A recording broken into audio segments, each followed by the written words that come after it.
Hi everyone, मैं आपका स्वागत करती हूँ मालवी एकेडमी के इस ऑनलाइन लर्निंग प्लेटफॉर्म पे। आज की इस वीडियो में हम डिस्कस करने वाले हैं हमारा जो लैंग्वेज सेक्शन है उसमें जो हिंदी सब्जेक्ट है उसके सिलेबस को कैसे हमें पढ़ना है और क्या पढ़ना है, इसकी पूरी तरीके से कैसे हम इस सिलेबस को समझ सकते हैं और आसानी से कैसे इसे कंप्लीट कर सकते हैं विद इन टाइम। इन सबको आज की क्लास में हम देखेंगे।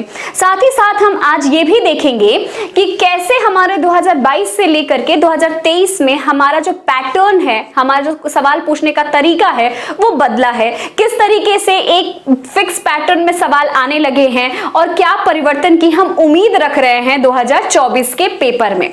तो हम पहले तो ये जानने की कोशिश करेंगे कि हमारा जो एनटीए है, जो उसने सिलेबस दिया है वो क्या है। उसके बाद 2022 में जो पेपर हुआ था उसके अनुसार, 2023 में जो पेपर हुआ था उसके अनुसार कैसे हमारा सिलेबस बदल रहा है या कैसे हमारा सिलेबस बदल गया या कैसे हम अपने सिलेबस को फ्रेम कर रहे हैं, इन सारी चीजों को हम समझने का प्रयास करेंगे। ठीक है, तो सबसे पहले तो हम इस बात को समझते हैं कि हमारा पैटर्न क्या है, यानी जो सवाल पूछे जाते हैं या फिर जो अगर हम बात करेंगे जिस पैटर्न में क्वेश्चन सेट किया जाता है वो पैटर्न क्या है। तो सबसे पहले हमारा पैटर्न कहता है कि हमसे कितने सवाल पूछे जाएंगे, तो हमसे 50 सवाल पूछे जाएंगे और ये जो 50 सवाल हैं इसमें से करने कितने हैं हमने, तो हमें करने कितने हैं 40। ठीक है, अगर हमने सही किया तो हमें मिलेगा 5 नंबर और अगर हमने गलत किया तो हमारा क्या हो गया, -1 जो है वो हो जाएगा। यानी कि आपको क्या करना पड़ेगा, माइनस मार्किंग देखना पड़ेगा। और ये जो है सीयूईटी के पैटर्न में अगर आप देखेंगे एग्जामिनेशन में तो ये है कि हमारे पास माइनस मार्किंग के ऑप्शंस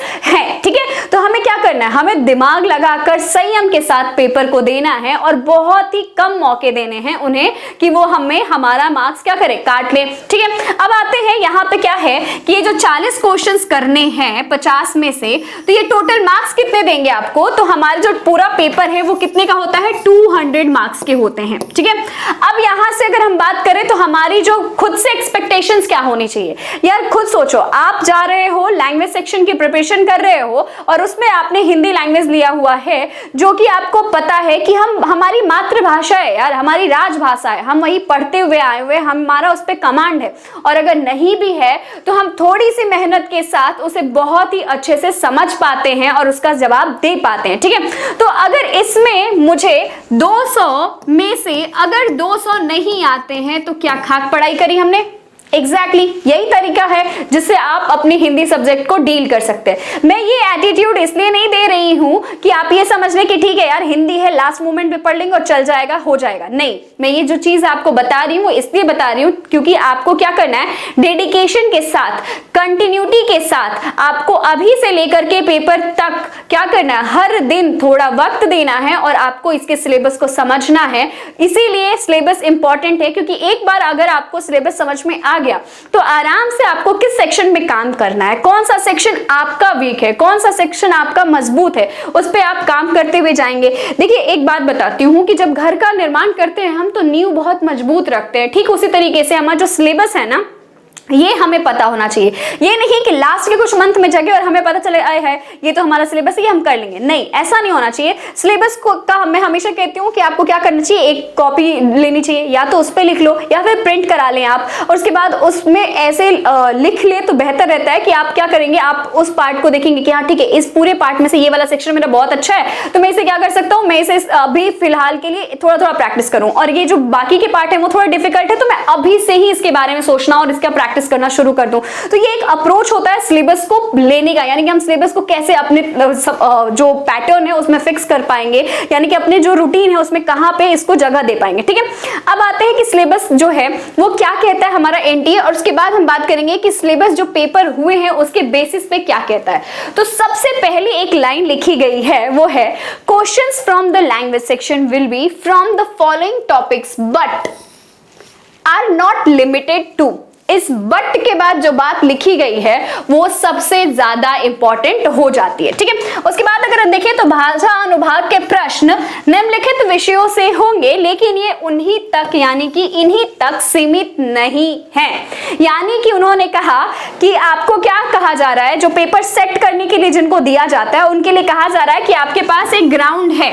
ठीक है, यानी कि ये हमने एक ग्राउंड बना दिया है पर जरूरी नहीं है कि आपको मैच जो है वो इसी ग्राउंड के भीतर खेलना है। आप मैच यहाँ खेलिए, यहाँ खेलिए, यहाँ खेलिए, यहाँ खेलिए, ये उनके लिए मैटर नहीं करता। यानी कि कहा गया है यहाँ पे कि सिलेबस का हम एक फ्रेम तो दे रहे हैं, पर सवाल वहीं से होंगे इसकी गारंटी नहीं ले रहे हैं।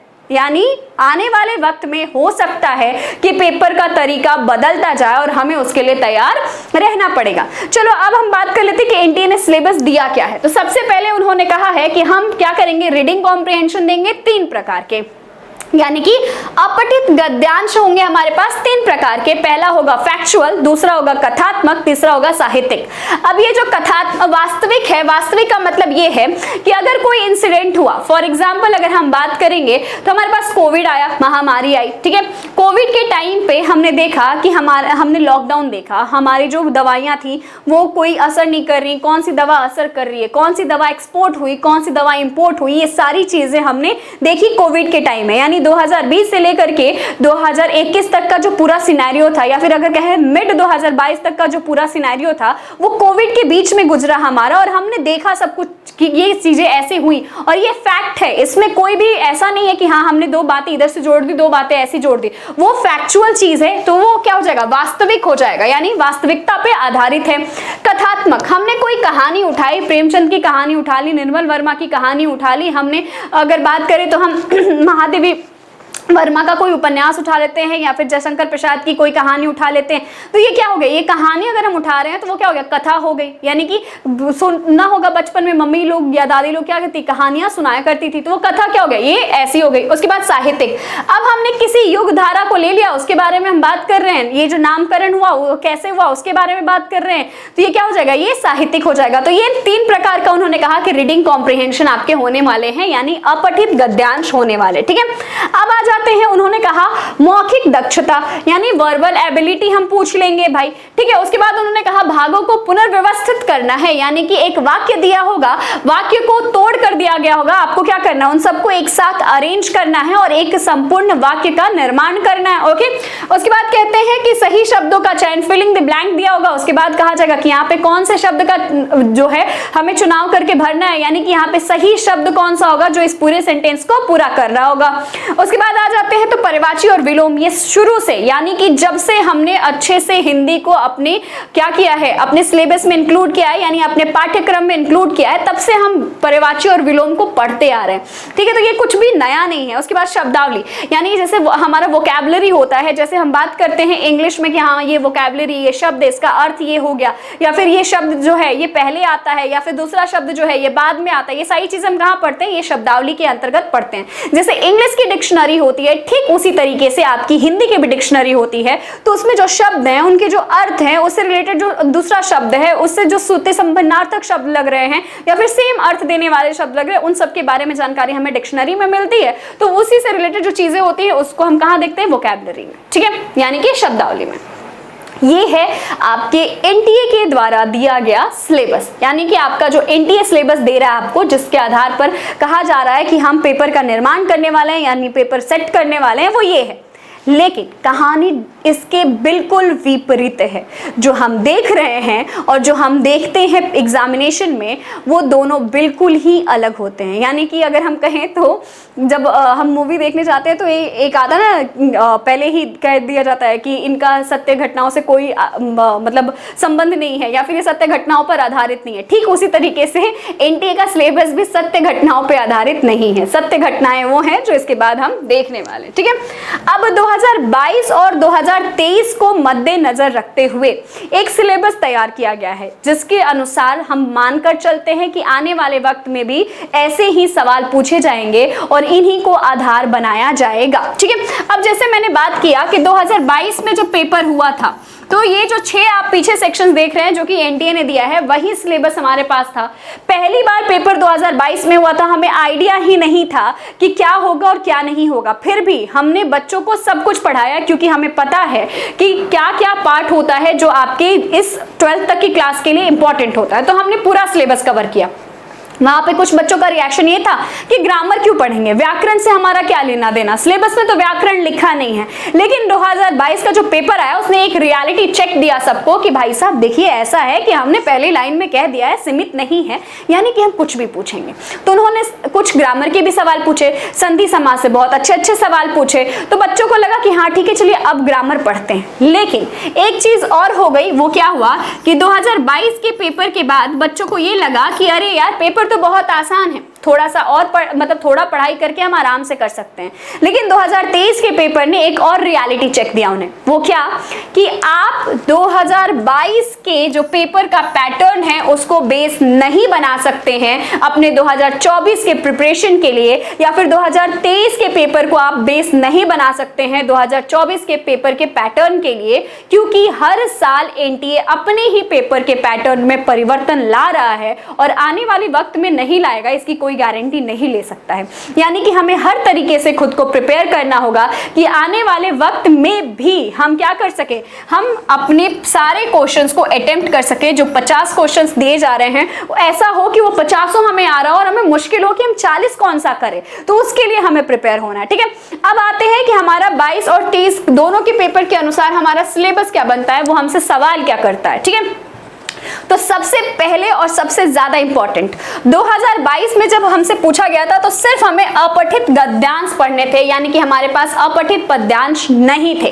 अपठित पद्यांश से एक भी सवाल नहीं पूछा गया था, अपठित गद्यांश हमसे पूछे गए थे। एक पेपर में 3 अपठित गद्यांश होते थे और उसमें किसी में 6 क्वेश्चन, किसी में 10 क्वेश्चन होते थे, लेकिन अपठित गद्यांश को टच नहीं किया गया। बट मैंने शुरू में ही कहा कि ये जो सिलेबस है वो 2022 और 2023 दोनों के पेपर को मद्देनजर रखकर तैयार किया गया है। तो इस बार के पेपर में यानी कि 2023 के पेपर में आपको अपठित पद्यांश भी देखने को मिले हैं, यानी कि आपको एक कविता दिया गया है और उसको पढ़ के आपको सवालों के जवाब लगाने हैं। ठीक है, उसके बाद आ जाता है वर्ण विचार। हालांकि वर्ण विचार से सवाल जो है ना वो ना तो इस ईयर थे ना लास्ट ईयर थे, लेकिन हाँ बच्चों के दिमाग में तो क्यों पढ़ेंगे हम, क्योंकि दोनों ईयर तो नहीं थे ना।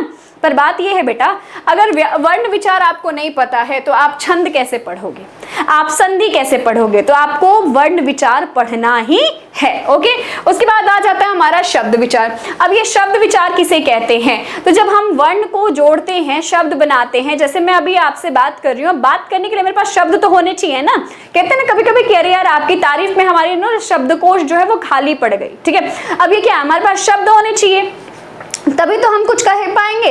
तो हमने शब्द का निर्माण किया, किससे, वर्ण से। अब इसी वर्ण से शब्द का निर्माण किया और इसी शब्द से हमने संज्ञा, क्रिया, सर्वनाम, विशेषण, इन सब का निर्माण किया हुआ है। ठीक है, तो इसलिए हमारा शब्द विचार क्या है, इंपॉर्टेंट है। इसी शब्द विचार में आपको रूढ़ मिल जाते हैं, यौगिक, योग, रूढ़, तत्पुरुष, आपको तत्सम, तद्भव, देशज, विदेशज, संकर, ये सारे मिल जाते हैं। विकारी, अविकारी कहाँ मिलेंगे, सबके सब आपके शब्द विचार में मिलेंगे। उसके बाद आ जाता है विकारी शब्द। विकारी शब्द के अंतर्गत आता है संज्ञा और सर्वनाम, क्रिया और विशेषण। ये जो 2 सेक्शन आपको दिख रहा है शब्द विचार में, अगर हम बात करें तो तत्सम, तद्भव, देशज, विदेशज, इनसे सवाल बने हैं और आए भी हैं इस बार के पेपर में। ठीक उसी तरीके से क्रिया और विशेषण से भी इस बार के पेपर में सवाल पूछे गए हैं। लिंग से भी पूछा गया है कि हाँ ठीक है बता दीजिए ये स्त्रीलिंग है, पुल्लिंग है, या फिर निम्नलिखित में से कौन सा लिंग है, जो दिया गया है निम्नलिखित उसमें से कौन सा है जो स्त्रीलिंग है या पुल्लिंग है। उसके बाद आपसे वचन पूछा गया, आपसे कारक पूछा गया। कारक का सवाल अच्छा खासा आया, यानी कि एक पेपर में मिनिमम आपके 2 कारक के सवाल थे। उसके बाद आपके पास क्या आ जाएगा, संधि। संधि पहले साल 2022 में भी अच्छी खासी नंबर्स में आई थी, यानी कि संधि की अगर बात करें तो बहुत सारे सवाल आए थे।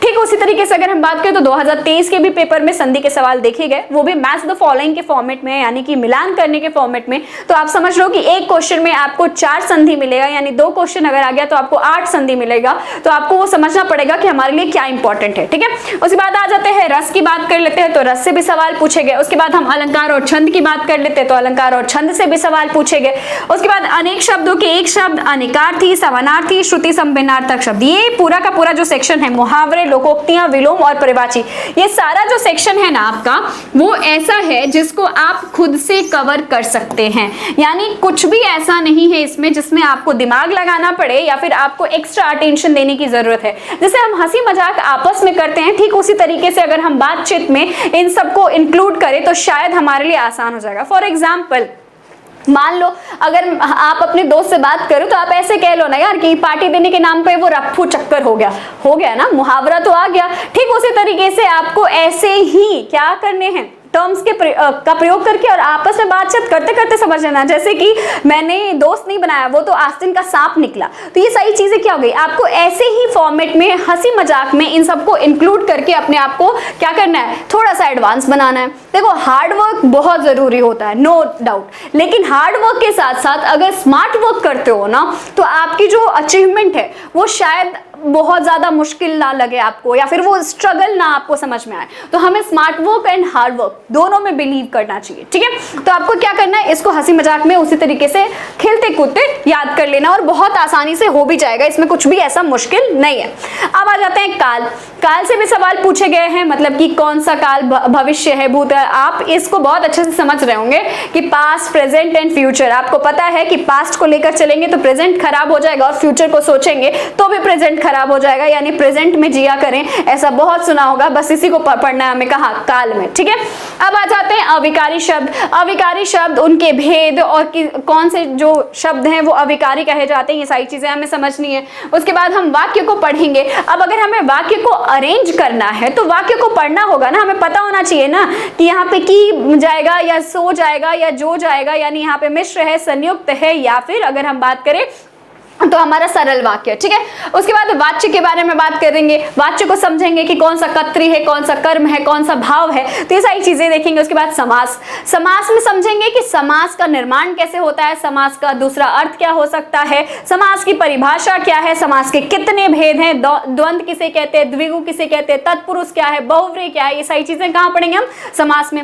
उसके बाद उपसर्ग और प्रत्यय। आपको पता है कि ये क्या होते हैं, परंतु इसमें कौन से शब्द आकर लगे हुए हैं, कहां पे हमें दिख रहा है कि ये उर्दू के उपसर्ग हैं या उर्दू के प्रत्यय, ये सारी चीजें हम कहां करेंगे, इसमें पढ़ेंगे।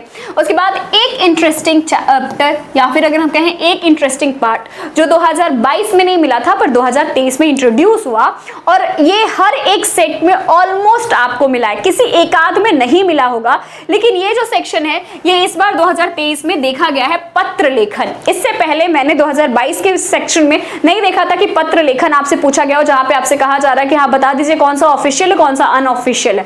तो यहाँ पे हम देखेंगे पत्र लेखन कौन सा औपचारिक है कौन सा अनौपचारिक है, तो इन सारी चीजों को देखेंगे कहाँ पे, पत्र लेखन में। ठीक है, उसके बाद भाषा विज्ञान। हालांकि टेक्निकली मैं भाषा विज्ञान को आगे मतलब हमें सेकंड नंबर पे रखना चाहिए और सेकंड नंबर पे ही हम पढ़ेंगे, लेकिन यहाँ पे भाषा विज्ञान रखने का मतलब मेरा बस इतना ही था, उद्देश्य बस इतना था कि पहले हम वर्ण सीखते हैं, मतलब वर्ण के बारे में जानते हैं, फिर हम वहां से शब्द का निर्माण करते हैं, फिर हम संज्ञा सर्वनाम को पहचानते हैं, फिर वाक्य का निर्माण करते हैं, और जब हम वाक्य का निर्माण करते हैं तब हम अपनी बातों को आप तक पहुंचा पाते हैं, व्यक्त कर पाते हैं, और यही सारी चीजें जो भाषा विज्ञान है इसके अंतर्गत पढ़ी जाती है। इसी भाषा विज्ञान के अंतर्गत हम जानते हैं कि कैसे संस्कृत से हम हिंदी तक आए हैं, किस अनुसूची के अंतर्गत हमारी भाषा को रखा गया है, हमें राष्ट्रभाषा की दर्जा मिली है, राज्य भाषा की दर्जा मिली है, किस आर्टिकल से लेकर के किस आर्टिकल तक हिंदी के बारे में बात की गई है, सारी कहां देखते हैं हम, भाषा विज्ञान के अंतर्गत देखते हैं। अब आ जाते हैं ये साहित्य के बारे में। बहुत छोटा सा शब्द है, बहुत छोटा सा, देखने में लगता है कि हाय कितना छोटा है, सब कुछ तो आराम से हो जाएगा,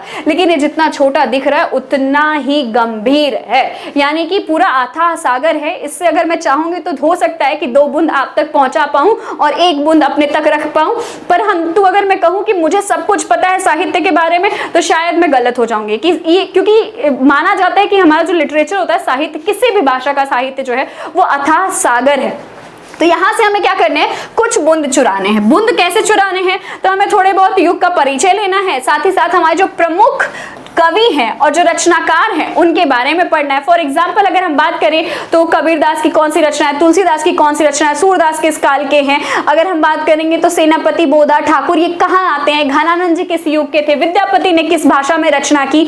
अगर हम बात करें तो छायावाद युग के कौन से हमारे प्रमुख कवि हैं, या छायावाद का स्तंभ कवि किन्हें माना जाता है, उनकी रचनाएं क्या है, कामायनी किसने लिखा है, कामायनी में कितने सर्ग होते हैं, कामायनी की रचना किस वर्ष में हुई, ये सारी चीजें हमें कहाँ पढ़ना है, साहित्य के अंतर्गत पढ़ना है।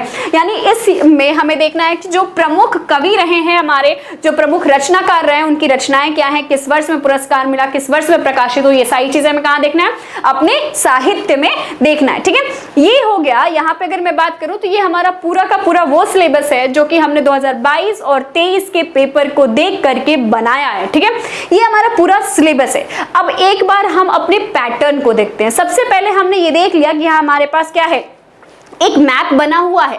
अब उस मैप पे घर अगर हमें तैयार करना है तो हमें ये समझना होगा कि हाँ ठीक है, हमें किधर से अपनी बिल्डिंग को शुरू करना है। ठीक है, तो हम पैटर्न देखते हैं कि हाँ ठीक है, हमारा पैटर्न क्या कहता है। तो सबसे पहले हम 2022 का पैटर्न देखेंगे तो हमें एक चीज समझ में आएगी कि 2022 में कुछ भी सिस्टमैटिक नहीं था। यानी सवाल जो पूछने का तरीका था उनका वो बहुत अटपटा था। यानी वो कहीं से भी कुछ भी पूछ रहे थे, बहुत फ्लक्चुएशंस थे, जो नंबर ऑफ क्वेश्चंस थे वो फिक्स नहीं थे, वो अपने तरीके से बदल रहे थे। जैसे अगर हम बात करेंगे तो रीडिंग कॉम्प्रिहेंशन यानी अपठित गद्यांश जो उनसे पूछे गए थे वो 3 तो थे, परंतु किसी में 6 क्वेश्चन, किसी में 5 क्वेश्चन, किसी में 10 क्वेश्चन ऐसा था। ठीक है, यानी कि एक फिक्स नंबर नहीं था। ठीक उसी तरीके से अगर मैं बात करूं परिवाची, किसी में 4, किसी में बिल्कुल नहीं। ठीक उसी तरीके से अगर हम बात करते हैं तो विलोम शब्दों के साथ भी वही हाल था। अगर हम बात करें संधि में तो वो भी देखेंगे आप, तो कहीं पे 1, कहीं पे 4। समास में किसी पेपर में है, किसी पेपर में नहीं है। साहित्य से कहीं पे 4 सवाल, कहीं से 1 सवाल है। उसी तरीके से अलंकार में कहीं पूछा गया है, कहीं बिल्कुल नहीं पूछा गया। मुहावरे में भी वही कहानी और वर्तनी में भी वही कहानी। यानी ओवरऑल अगर आप देखेंगे पूरे इस पैटर्न को, जो कि हमने क्वेश्चंस के पैटर्न को देखा है, तो वहां पे आपको महसूस होगा कि एक नंबर जो है वो फिक्स नहीं है। यानी नंबर जो है वो परिवर्तित होता रहा है जैसे जैसे उनके सेट्स बनते रहे और जैसे जैसे उनका पेपर होता रहा है। ठीक है, लेकिन ये जो चीज है ये आपने महसूस किया कि 2023 में थोड़ा सा बदल गया। यानी कि जो बदलाव है हम वो 2023 में देखें किस प्रकार से। तो यहाँ पर देखिए अपठित गद्यांश जो है ये 2 पूछे गए और ये क्या है 2 into 5। 2 into 5 इक्वल्स टू क्या हो गया 10। यानी कि हमारे पास 10 क्वेश्चंस आए। ठीक है, और वो कैसे हो गए, 2 रीडिंग कॉम्प्रिहेंशन से, एक रीडिंग कॉम्प्रिहेंशन से 5 सवाल और दूसरे रीडिंग कॉम्प्रिहेंशन से 5 सवाल। तो ये कितने हो गए 10। उसी तरीके से हमारे पास हो गए अपठित पद्यांश, यानी कि हमारे पास एक कविता थी और कविता से हमें क्या करे थे, सवाल लगाने थे और उसके जवाब देने थे। ठीक है, उसके बाद हमारे पास क्या है अलंकार। अलंकार से देखेंगे तो हर पेपर में आपको 2 सवाल मिलेगा। रस से हर पेपर में आपको 1 सवाल मिला। छंद से हर पेपर में आपको 1 सवाल मिला। संधि से हर पेपर में 2, समास से 2, शब्द विचार से 2, लिंग से 1। उसके बाद अगर हम बात करें तो वचन से 2 और 1 में रहा। उसके बाद कारक में 2, क्रिया में 2, विशेषण में 2, अव्यय में 1, वर्तनी में 1, शब्द अर्थ में 1, उपसर्ग प्रत्यय में 2, विलोम में 2, परिवाची में 2, मुहावरों में 2। अनेक शब्दों के एक शब्द में थोड़ा फ्लक्चुएशन रहा। अनेकार्थी में 1, पत्र लेखन में तो 1 फिक्स था और साहित्य में भी थोड़ी सी फ्लक्चुएशन देखने को मिली। यानी कि ओवरऑल अगर आप पैटर्न 2023 का देखेंगे और समझेंगे तो आपको समझ में आएगा कि इन्होंने कुछ सेक्शंस में क्या किया है, आपके जो नंबर्स हैं उन्हें फिक्स करने का प्रयास किया। और आई थिंक ये बहुत ही अच्छा स्टेप है और अगर आने वाले वक्त में वो सारे सेक्शन से नंबर्स क्वेश्चन नंबर से यानी कि कितने पूछने हैं उनको, ये अगर वो फिक्स कर लेते हैं तो वो बहुत ही बेहतर हो जाएगा बच्चों के लिए भी और हमारे लिए भी और शायद उनके लिए भी। तो अगर हम बात करते हैं तो यहाँ पे हम देख रहे हैं कि हमारे जो क्वेश्चन नंबर्स हैं वो फिक्स दिख रहे हैं। अब आने वाले वक्त में वो फिक्स होंगे या नहीं इसकी हम कोई गारंटी नहीं ले रहे हैं, बट हाँ हमें हर तरीके से प्रिपेयर रहना है इस चीज़ के लिए। अब आते हैं मुद्दे पे कि हमें क्या पढ़ना है। तो देखो बेसिकली होता ये है कि बच्चे जो हैं हमारे, उन्हें पता होता है कि उनको पर्यायवाची, विलोम, अनेक शब्दों के एक शब्द, अनेकार्थी, इनके लिए परेशान होने की जरूरत नहीं, वो आराम से कर लेंगे। लेकिन रस, छंद, अलंकार, समास, इन सब में उनको तकलीफ होती है तो वहां पे वो फंसते हैं तो वो ये कि मतलब ऑप्शन होता है कि छोड़ देते हैं। छंद से 1 आ रहा है, रस से 1 आ रहा है, छोड़ देते हैं। लेकिन बच्चा ये नहीं कर रहा है। हमें क्या चाहिए, हमें 200 मार्क्स चाहिए ही चाहिए। तो हमें क्या करना है, हमें हर सेक्शन को पढ़ना है। एंड ट्रस्ट मी, इतना ईजी करके मैं आपको बताने वाली हूँ, समझाने वाली हूँ कि आने वाले वक्त में आपको किसी भी पार्ट से डर नहीं लगेगा। अब लास्ट में हम सबसे पहले एक बात समझ लेते हैं, वो है हमारा पैटर्न, यानी कि सवाल किस पैटर्न में पूछे जा रहे हैं, बस उसको एक बार समझ लेते हैं और शायद उससे हमारा दिमाग जो है वो एक तरफ शिफ्ट हो जाएगा। मतलब अभी तक जो आ रहा था वो हमारा मैच द फॉलोइंग के फॉर्मेट में आ रहा था, या फिर अगर हम बात करें तो हमें जो क्वेश्चंस मिल रहे थे वो वन लाइनर मिल रहे थे, तो आसान था। अब जो है इस बार के 2023 में जो है हमारा सवाल पूछने का जो तरीका है वो थोड़ा बदल गया है, तो उसको समझ लेते हैं। उसके बाद हमारे लिए जो तरीका है वो समझ में आ जाएगा, जो सिलेबस है वो समझ में आ जाएगा, तो उसके बाद पढ़ना कैसे है वो खुद ही समझ में आने लगता है। ठीक है, तो जो सवाल पूछे गए थे वो ये कहता है यहाँ पे कि आपको 2 कथन दिए गए हैं, 2 कथन में से आपको बताना है कि कौन सा कथन जो है वो सत्य है और कौन सा कथन जो है वो असत्य है। तो यहाँ पे कहा जा रहा है कि संज्ञा या सर्वनाम के जिस रूप से वाक्य के अन्य शब्दों के साथ उनका संबंध सूचित हो उसे कारक कहते हैं। अब ये क्या है, ये कारक की परिभाषा है और उसे यहाँ पे कथन 1 कह दिया गया है। उसके बाद कहा जा रहा है कथन 2 में कि हिंदी में कारक 8 होते हैं। बात तो सही है। अब ये दोनों कथन आपसे पूछा गया है कि क्या दोनों कथन सत्य हैं? दोनों कथन असत्य हैं। कथन असत्य है पहला और दूसरा सत्य है, या फिर दूसरा सत्य है और पहला असत्य है। तो ये है आपके तरीका, जो नया तरीका जिसके थ्रू सवाल पूछे गए हैं, जिसमें ऐसे पूछा जा रहा है आपको एक परिभाषा देकर। इसका एक दूसरा एग्जांपल देती हूँ। समास के बारे में पूछा गया था, तो कहा गया कि कम से कम 2 पदों के योग से समास का निर्माण होता है। तो यहाँ पे बात तो आपके दिमाग में लगा कि अरे बात तो सही कह रहा है, 2 ही पद तो है, एक है पूर्व पद, दूसरा है उत्तर पद, तो क्या गलत कह रहा है हमारे परिभाषा? तो बिल्कुल यहाँ पे जो हम पहले स्टेटमेंट की बात करेंगे, ये जो स्टेटमेंट है यही गलत है। कम से कम नहीं होता। जब हम समास की बात करते हैं तो हम पढ़ते हैं कि 2 पदों के योग से समास का निर्माण होता है, और वो 2 पद कौन से होते हैं? पूर्व पद और उत्तर पद। यहाँ पे कम से कम लगने के बाद ये क्या हो गया, ये आपको ऑप्शन दे रहा है कि और भी बहुत सारे पद आपस में मिलकर समास का निर्माण कर सकते हैं, जो कि क्या है, गलत है। यानी कि हमारे पास जब समास का निर्माण होता है तो सिर्फ 2 ही पद होते हैं। जैसे हम रूढ़ की परिभाषा लेते हैं तो हम कहते हैं कि रूढ़ शब्द वो होते हैं जिनमें 2 या 2 से अधिक शब्दों के योग से एक शब्द का निर्माण होता है। अब यहाँ पे क्या है, 2 या 2 से अधिक, लेकिन यहाँ पे ऑप्शन है। यानी कि अगर मैं घर की बात करूं, आपके पास एक शब्द आता है घर, ये भी हमारा रूढ़ है, और अगर मैं बात करूं कलम, तो ये भी हमारा रूढ़ है। लेकिन वहीं पे अगर हम समास की बात करते हैं तो हमारे हर में अगर मैं बात करूं माता पिता, ये क्या है, यहाँ पे 2 पद है हमारे पास। अगर मैं बात करूं राजपुत्र, ये क्या है, 2 पद है हमारे पास। यानी समास में 2 पद ही रहते हैं। कम से कम, अधिक से अधिक, ज्यादा से ज्यादा इन सारे शब्दों का अगर प्रयोग हुआ है तो वो आपकी परिभाषा को दूषित कर रहा है, यानी कि आपकी परिभाषा क्या हो गई, गलत हो गई। तो यहाँ पे हम जब स्टेटमेंट की बात करते हैं, यानी जब हमें कथन दिया जाएगा, जब हम उनकी बात करते हैं, तो वहां पे आपको समझ में आ जाएगा कि ये क्या है, ये कथन गलत है या सही है। और इसको समझने के लिए आपको क्या करना है, आपको ध्यान से पढ़ना है। बच्चे, बहुत सारे बच्चे ऐसे ही स्टेटमेंट्स में सवाल में गलत करके आ जाते हैं, फिर उनका आंसर क्या हो जाता है, गलत हो जाता है। तो आपको कथन बहुत अच्छे से पढ़ के उसका प्रयास करना है, मतलब उसकी प्रैक्टिस करने, और उसके बाद आप क्या करेंगे, आप आराम से इसको पढ़ेंगे, तब समझ में आएगा कि हाँ ठीक है, संक्षेपीकरण जो होता है वो समास का ही परिभाषा है। तो ये सारी चीजें आपको समझ में आएगी। ठीक है, तो ये हो गया हमारा पूरा का पूरा सिलेबस डिस्कशन, यानी कि हमारा सिलेबस क्या हो गया है, कैसा हो गया, आने वाले वक्त में हम कैसे सिलेबस मतलब बदल रहे हैं, इसके बारे में हम देख लिए। आने वाले वक्त में हमारा जो पैटर्न है पेपर का वो कैसे बदल रहा है वो भी हम देख चुके हैं। साथ ही साथ आपको ये भी समझ में आ चुका है कि पहले पेपर में, जो कि हमने पहले डिस्कस किया, कि 2022 में हमारा पेपर इजी था, 2023 में हमारा पेपर मॉडरेट था। तो आने वाले वक्त में इस बात के लिए तैयार रहेंगे कि 2024 का पेपर थोड़ा टफ होने वाला है, तो उसके लिए अपने आप को वैसे ही प्रिपेयर करना है। इसी के साथ साथ आज का मैं जो ये वीडियो है वो समाप्त करूंगी यहीं पे, लेकिन एक सवाल के साथ। आपको क्या करना है, इस सवाल का जवाब कमेंट बॉक्स में बताना है कि इसका आंसर क्या हो जाएगा। ये मैच द फॉलोइंग का पैटर्न है, आपको पता है कि ये सवाल कैसे होते हैं। तो इस सवाल का आंसर आपको कहां ड्रॉप करना है, तो कमेंट बॉक्स में। आज के पूरे वीडियो में हमने डिस्कस जो किया है वो है हमारा सिलेबस। साथ ही साथ हमने जो समझा है वो समझा है कि हमें कैसे अपने सिलेबस को पूरे तरीके से कवर करना है, हमारे पास कैसे इस पार्ट को टाइम देना है, और कैसे अपने पैटर्न को समझते हुए किस किस पार्ट पे ज्यादा फोकस करना है। ठीक है, तो आज का वीडियो हम यहीं पे समाप्त करते हैं, फिर मिलेंगे आपसे, जल्दी मुलाकात होगी। तब तक आप स्वस्थ रहो, मस्त रहो और अपना ध्यान रखो। Thank you.